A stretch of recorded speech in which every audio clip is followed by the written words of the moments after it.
Hey there all you Habs fans, and welcome to Talking Habs with Rick. In this video, I'll be reviewing tonight's game between the Montreal Canadiens and the Minnesota Wild in Montreal. Not much action to start the game.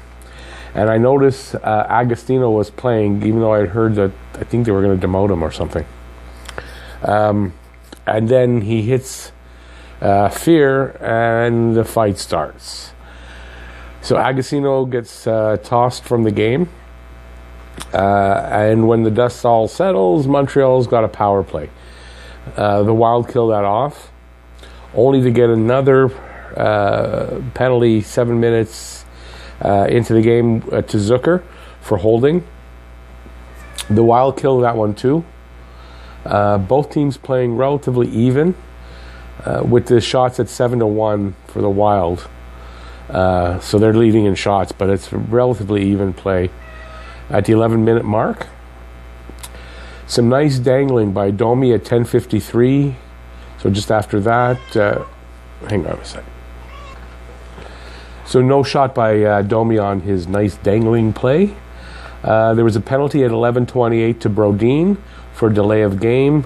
There was good work on that power play, but no goal. It was pretty good back and forth play at this point, but nothing cohesive to show for it on either side.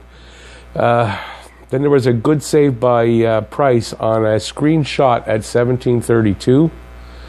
A great setup after that by Kotkaniemi to Byron, but still no goal.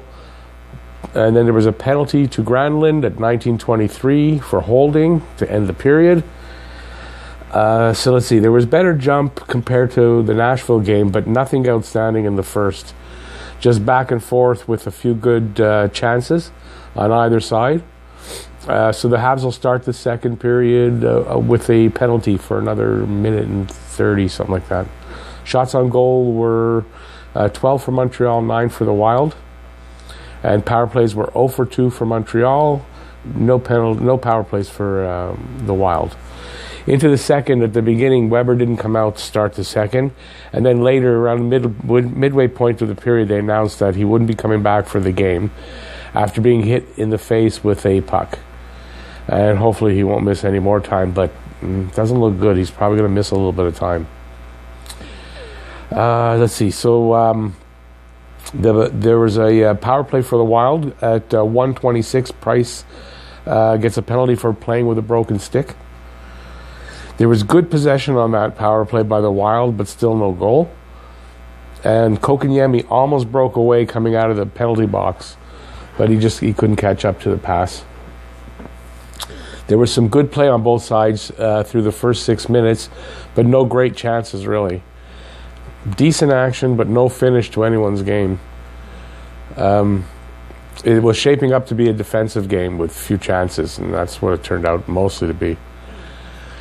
Good backhand chance by Byron, and then a good defensive play by Petrie on a 3-on-1. Then there was a big hit by Domi on Suter at 9:35, although he got right back up. So no one was getting a lot of shots in this period so far, and tight defensive play and good checking. The Wild were dictating a lot of the play at this point and through the period. More so than Montreal. A lot of turnovers by Montreal in this period, I found.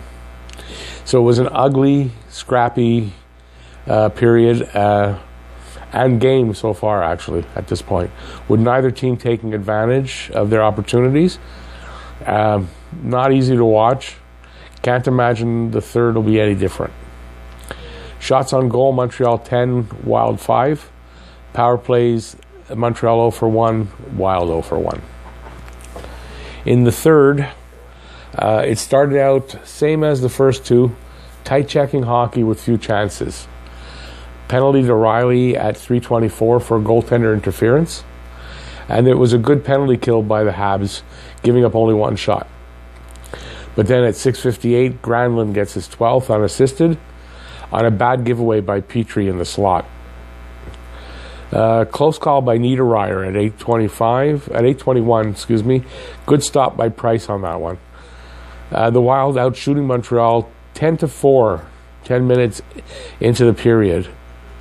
And then there were two penalties at once. Domi, both at 15:39. Domi for slashing, Patterin for tripping. And then Price was pulled with 1:50 left, but it amounted to nothing. So it ends up 1-0 for the Wild. Third star of the game, Granlund. Second star, Price. And first star, of course, on the shutout, Dubnyk. It was a boring, ugly, tight-checking game with neither team really outplaying the other. So it's kind of like I called it. I said it was going to be tight. I didn't think it would be a 1-0 shutout, and I called it for Montreal, and of course, no, I called it for the Wild. Excuse me, I thought. So it wasn't really a great game to watch. So, I mean, there you have it. What are you going to do? So let's take a look at the stats quick. There wasn't a lot of stats. So the Wild are now 21-17-3. Montreal drops to 22-16-5.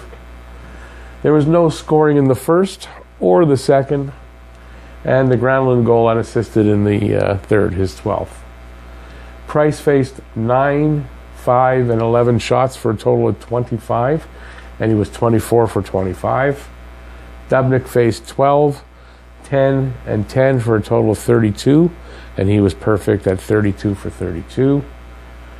Montreal went 0 for 3 on the power play. The Wild went 0 for 1 on the power play. And that's it. So the next game is tomorrow. It's a back-to-back. I don't know if Price will play back-to-back, but I mean, I don't think Niemi will. Although it's Detroit, so it might be Niemi and Nets against Detroit. They're not a very good team this year.